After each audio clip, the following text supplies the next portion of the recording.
ఏంటిది ముఖ్యమంత్రి గారి కాన్వాయ్ మీద జగన్ సిద్ధంపై జనం చెప్పులు. అదేంటి అది ఎక్కడో అనంతపురం దగ్గరనే గుంతకల్ దగ్గర జరిగింది కదా. ఎవరో మరి అటువంటి చర్యలకు పాల్పడ్డారు. అవును, అది వారి మీద కఠిన చర్యలు తీసుకోవాల్సినటువంటి అవసరం ఉంది. అదుపులోకి తీసుకున్నారు. ముఖ్యమంత్రి గారి బస్సు మీద చెప్పులు విసిరితే తప్పు కదండి. చూడండి కాదండి, వారు బస్సు అది చూడండి. అరే ఒరే ఒరే ఒరే కొంచెం నయం అటు ఇటు పోయి ముఖ్యమంత్రి గారి మీద పడేది, కొంచెం అటు ఇటు అయినట్లు. కరెక్ట్ కాదండి, అతను అదుపులో తీసుకున్నట్టు తెలుస్తుంది.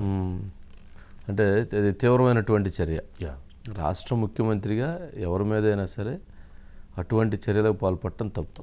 ఎవరి మీద, ఏ నాయకుడి మీద. గతంలో చంద్రబాబు నాయుడు గారు కూడా అమరావతి పర్యటనకు వెళుతున్నప్పుడు వారి మీద కూడా చెప్పులు విసిరే ప్రయత్నం చేశారు. చెప్పులు విసిరారు కూడా. అంటే అక్కడ సెక్యూరిటీ ఉంది కాబట్టి వాళ్ళకి ఇదైంది. మరి ఇక అట్లాంటి తప్పులు ఎవరు కూడా అటువంటి చర్యలు చేయకూడదు.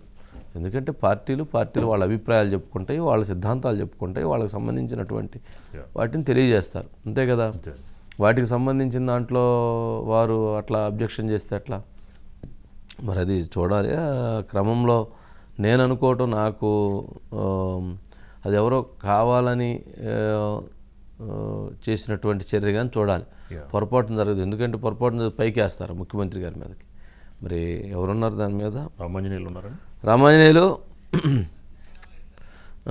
సెక్యూరిటీ అలర్ట్ అవుతుంటో తప్పిన ప్రమాదం. సెక్యూరిటీ ఎక్కడ అలర్ట్ అయ్యారు? వాళ్ళు వస్తూ ఉంటే వాళ్ళ పాటు వాళ్ళు ఇటు చూస్తాం.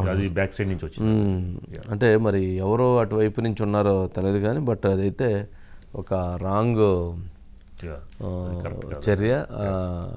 వారి మీద, ఇట్లాంటి వాళ్ళ మీద చర్యలు తీసుకోవాలి. అంటే ఇదేనే కాదు, ఏదైనా కానీ ప్రభుత్వంలో ఉన్నటువంటి వాళ్ళు కానీ లేదా ప్రతిపక్ష నాయకుల మీద కానీ ఇట్లాంటి వాటికి పూనుకోవటం ద్వారా ఏంటంటే ఇక దాడుల దాకా వెళతారు. అటువంటి పరిస్థితులు వచ్చినప్పుడు ఇక సమాజంలో ఎక్కడ మనం కంట్రోల్ చేయలేం.